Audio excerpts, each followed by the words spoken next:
Well, greetings and hello there, everybody. It's me, your beloved Star Wars Dad, Nooch Too Good, and yes, here we are, just a few sleeps away from the most major change ever in Star Wars Galaxy of Heroes history. We got Relic Delta, we got the Coliseum, we got whatever, the old characters versus the new legacy characters versus the Coliseum characters. We've got we got all the new quests, all the new farming. Everybody I talk to is starting a new account on Tuesday or this next week. Everybody that I know, and my wife, my neighbor, the people down the street, my entire town, everyone's starting a new account in Star Wars Galaxy Heroes on Tuesday after 1 p.m. Central, 11 a.m. Pacific time. That's when we expect this update to drop. But, well, not but. Let's talk about, along with that, where am I going? Let's talk about Relic Delta. Relic Delta is coming to the game. I have not talked about it a lot. I'll just be flat about that. I've kind of just, I did some testing early on as one of the testers, and then the testing kind of like blew past me as an individual person and my capabilities in my brain, which are light and small, and you get the idea. You've been here, you've seen it. I've got small brain syndrome. So the testing went on, and I just kind of accepted that the testers are going to do a good job, give us something that made sense, and now we've got the Relic Delta table that shows us the modifiers, showing us that it's, if you're the same relic level, there's no impact. One relic level difference is 5% more damage, 5% less damage taken, 10%, 25, 46, etc., and more damage taken on the bottom end of it. So, yes, or more damage outgoing, whatever. So, yes, Relic Delta is coming. I haven't really addressed a lot of it, but I think it's time to talk about 5 reasons to get to, 5 ways that you as a player in Galaxy of Heroes can prepare your roster for this massive Relic Delta change that is going to hit the game on Tuesday, along with all the other updates. So let's jump into that. So just to get started, and I've been mentioning this, just keep hoarding. If you have not been hoarding up, especially your Mark 1 and Mark 2 tokens in your guild activity store, I will say what I say all the time, that is not my fault. I'm sitting at 26,000 out of 30. I'm sitting at 19.7k out of 20,000. It's entirely possible we'll have a new raid here soon, and I'll have some of it sitting in my mailbox. You can save those things for 7 days from the time they hit your mailbox. So if you've got a raid token sitting in there and you're maxed out, just let it sit in the inbox and then activate it once you've got room for it. And I think you actually might get a warning for that where it says you've already got maxed, it might give you a warning. I don't know. But you should be hoarding this material because they're changing the entire economy of how relics work. Everything electron conductors and down is going to be much, much cheaper. And I don't mean a little bit cheaper. I mean cheaper by, there's a word for it. By factors, I guess. By signals of deviations of factors. Here in corporate America, we are collaborating for the future intensity of our gaming models. Anyway, everything electron conductor and down is getting much, much cheaper in the game, and they're even moving, I think, I didn't read the post. I can't remember if they're moving Zimbittles to, I think you're moving Zimbittles to Mark II, if I remember right. Anyway, Relic gear is going much, yeah, they are. This is becoming Mark II currency because Relic 7 is changing. So, yes, if you have not been hoarding yet, start hoarding now. Stop spending in this shop. I'm not spending in any shops right now on gear, period. I'm waiting. If you have not hoarded yet, it's not my fault. I've been saying it for 2 or 3 weeks, and maybe start right now, okay? Just keep hoarding because the gear is about to be a lot cheaper. Number 2, it's time to plug your holes.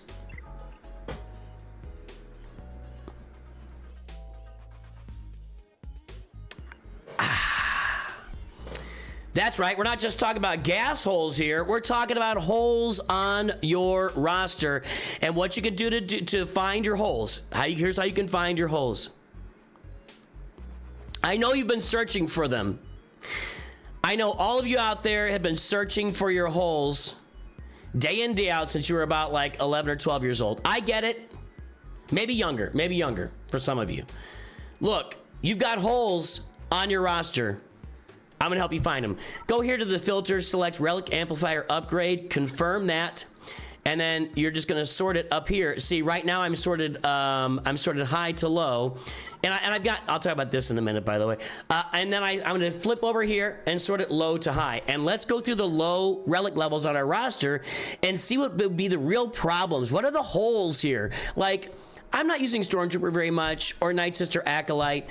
Biggs actually could use some relic upgrades just for the home one fleet, but my home one fleet's been working as is, so maybe I leave that where it stands. Maybe I actually go to Biggs and I spend some Omicrons or here, or excuse me, Omegas. I'm not gonna do that right now. There's too many Ohms and Zetas and Acrons and everything. Anyway, that's one that I would think of just for my fleets, right? But that I'm not gonna be using Biggs much in player action, right?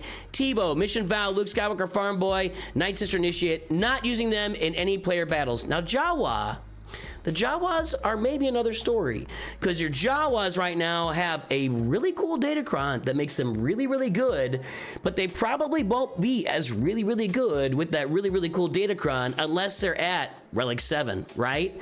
So you can make a decision with your Jawas. Mine are all at Relic 3, and I can relic them up as well. And I've even got some of my Jawas here, like Chief Nebbit. Again, I can spend Omegas here. I gotta be careful. You guys know as well as me, when you build up a roster fast like I have, Omegas can be very hard to come by. Boy, this could be really good in Territory Wars if there's I've never thought about that. Jawas in Territory Wars with the Omicron, with that Datacron. See, too many Crons and Chromes, and that could be really cool. But anyway, Jawas is a consideration for me, and I'm going through this so you guys can see me do it on my roster and think about what's ahead of me, so you can make your own decisions on your roster, because your roster is not the same as mine. I don't know if you were aware, every roster is different. There's an infinite number of differences here, from characters, character levels, character gear, character mods. Every roster is different, every single one. Now, Princess Leia is someone you're going to want to consider with the new characters when they launch. We'll talk about that in a moment. I'm not looking at her quite yet. As I go through my roster here, I've got my Geos. I'm looking for teams that I'm using right away. Geos, actually, my Geonosians may be a really solid place to look. I'll check that in a second. But one place I know that I'm going right off the bat is Night Sister Spirit. Night Sister Spirit has become an integral part of the Great Mother's team. She is the damage dealer on the team. She's one-shotting opponents. She is doing massive amounts of damage on that Great Mother's team, and I've got her at Relic 3. Now, I've saved up 900 of these, 865 of those. I've got 900. I mean, I've got a lot of materials here, and here's remember what I said not to spend in the shop right now? Well, all this is a sunk cost. I've already spent the current levels of investment on all the gear in my roster right now, so spending it is not hurting me. Do we understand? It's the sunk cost fallacy. If you've already got it on your roster, you can spend it right now and it will not hurt you. It'll only hurt you if you go to the shop and start buying more gear. That's hurting you, okay?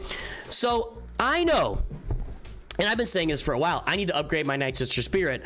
I'm gonna go ahead and do this right now so that I'm ready for Relic Delta. I want her at Relic 7. And we'll talk about that in a moment too.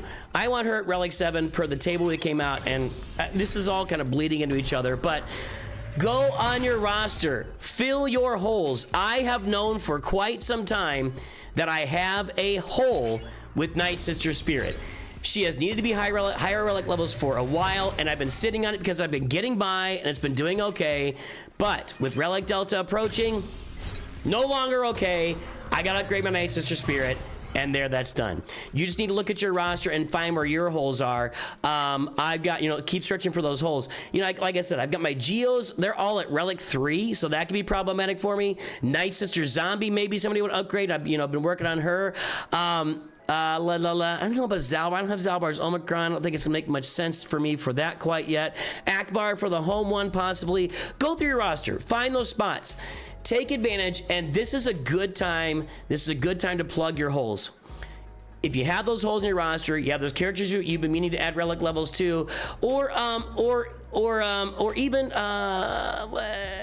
is that right? Yeah, we'll talk about that in a second. So plug your holes, find your holes and plug them. Along a similar vein is identifying opportunities to upgrade your characters. Now, I just upgraded Night Sister Zombie, but let me tell you about the difference, and this is a different thing. Let me tell you what I'm talking about here. We are gonna have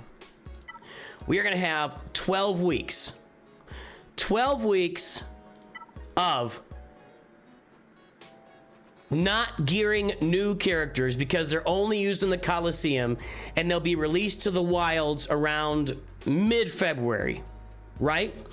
Now, if you're like me, and after the Pirates, I took some time off. My B-Wing is still 4 stars because I have the episode pass. My Rogue One is at 4 stars. My 4-Lam and Zuckuss aren't upgraded. I'm gonna leave those be too. That's gonna be giving me 24 weeks. I'll invest in the Stranger. I'm gonna invest in the Stranger, but that's still 2 months away as well. So you've got some time here, some downtime, so to speak, where you can look at some teams that maybe aren't upgraded on your roster and you have not been able to use them in certain situations. And maybe now is the time to invest in these teams and characters if you've got the gear sitting around, and you'll know you'll have the gear later to upgrade the Stranger, or to upgrade Darth Vader, Duel's End, or whatever he's called, or to upgrade Stormtrooper Luke. This is the time, with a little space in the game, for you to do that. And I'm looking at my roster right now, and I've got 2 teams selected to do this. I'm going to be upgrading my Saw Gerrera team with Luthen Rail. Look at that. Luthen's not upgraded. Luthen's not upgraded. Now, lucky for me, I've got 144 Omicron saved up, which I'm going to need. I think it's 2 or 3 on him. 2 there, and then... Oh, no, 3. Yeah. And then Saw Gerrera needs 2 or 3. Do I want to use all these Omicrons here? That's 1. Saw Gerrera's only got 1? Ah, easy. I have 351 Zeta Mats saved up. I've got enough Omicron saved up.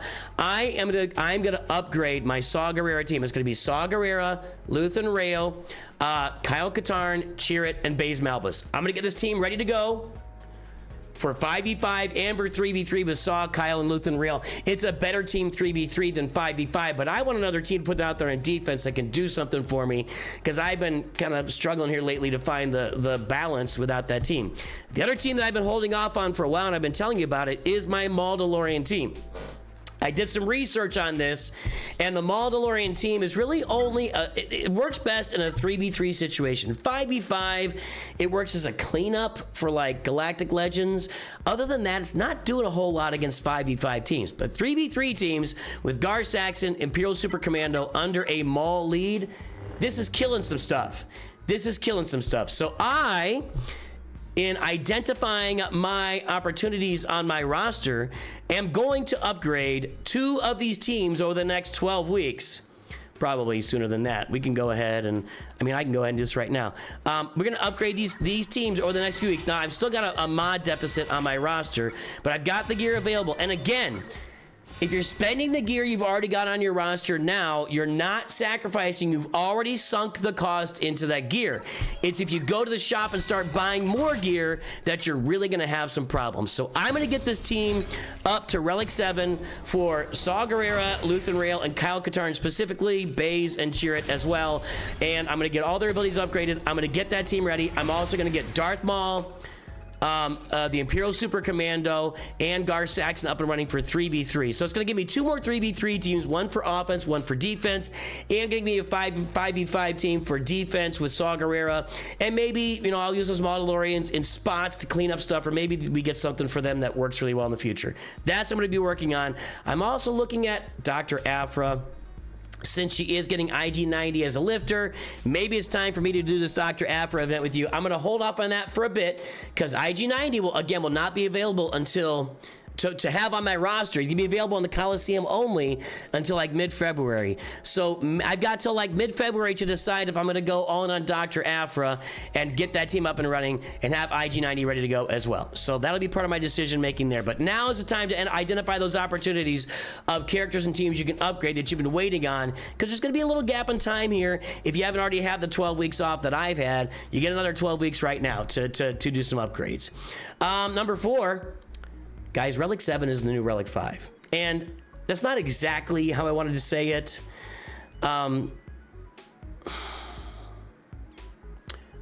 What I'm trying to say is that Relic 7 is a very clear cutoff point with the new Relic Delta table that will keep you safe, relatively safe, against teams that are at Relic 9, okay? We're gonna see some Relic 10s right away. We'll talk about that in a moment. And we've seen that Scribe told us today the Capital Games is giving us a calendar that's giving away.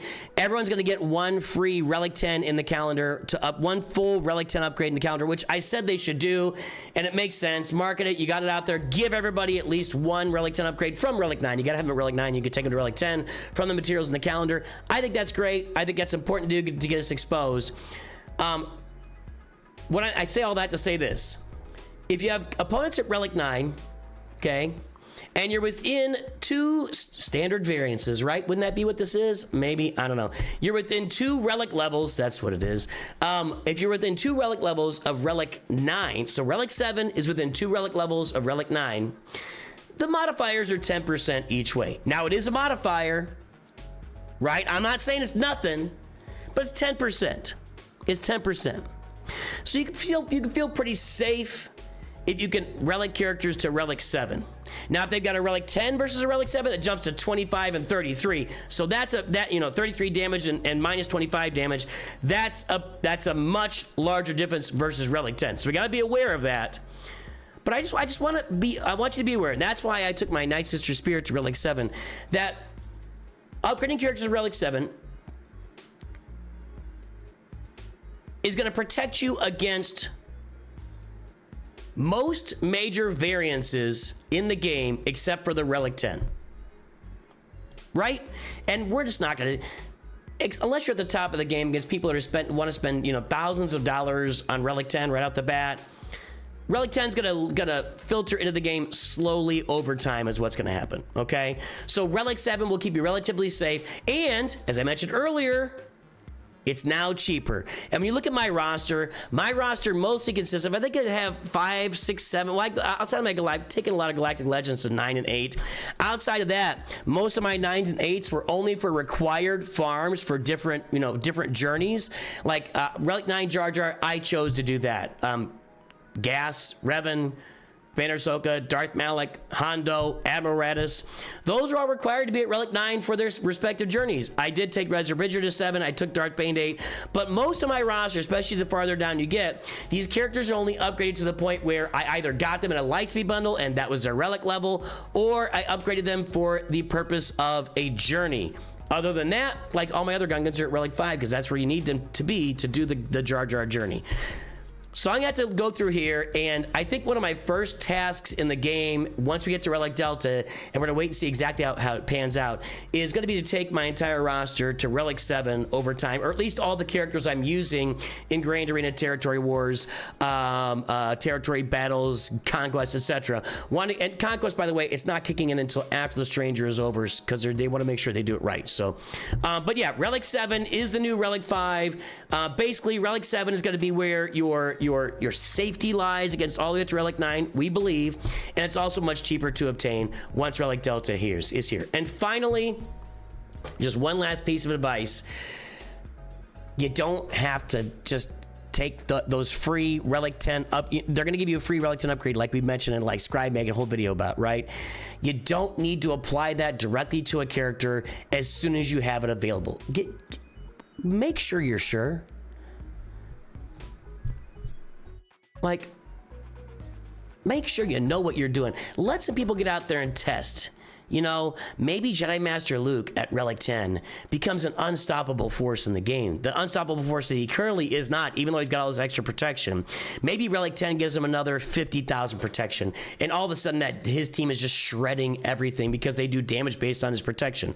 I don't know yet, and we don't know yet.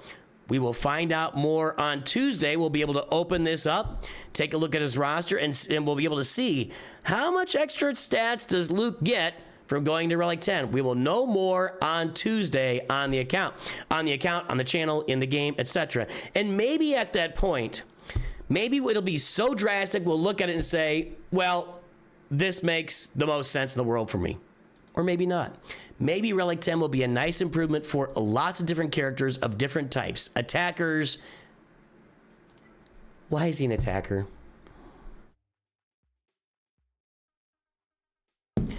He's more like a really beefy couch potato. All right. Anyway, we don't know. What I'm saying is this. Don't be in like the biggest hurry in the world ever, ever, ever to take your characters to Relic 8, Relic 9, and Relic 10, unless you just got a deep wallet or you got the resources sitting there or whatever.